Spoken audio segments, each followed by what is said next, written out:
Bayan siniguro na Senador Panfilo Lacson na magsasagawa sila ng random sampling sa ilang flood control projects sa Northern Luzon at Pampanga. Yan ay para patunayan kung may anomalya nga ba ang mga ito.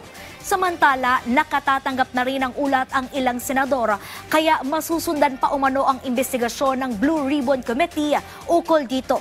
Yan ang ulat ni Daniel Manalastas. Last week, the President took aim. Today, I am pulling the trigger.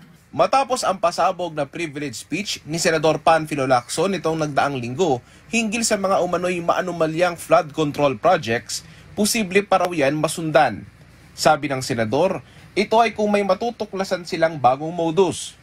Kung magiging paulit-ulit na modus, maaari niya itong gamitin sa Senate Blue Ribbon Committee o di kaya pag nangailangan ang Department of Justice ng dagdag na ebidensya, handa silang makipagtulungan. Dinipensa rin ng senador ang mga natuklasan na umano'y anomalya sa flood control. Inaasahan niya na sasabihing isolated case ang mga natuklasan. Kaya naman nag-random sampling sila na mayroon sa Pampanga at Northern Luzon para hindi sabihing isolated case lamang ito.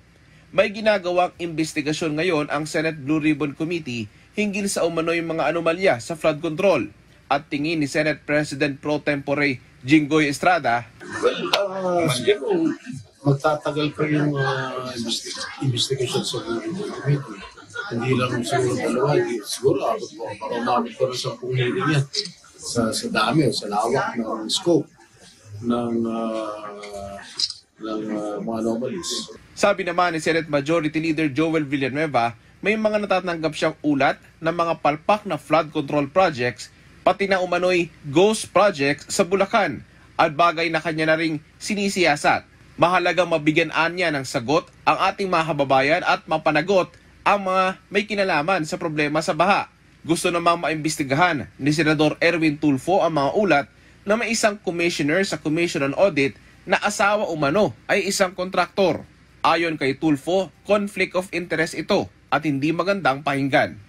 Daniel Manalastas para sa Pambansang TV sa Bagong Pilipinas.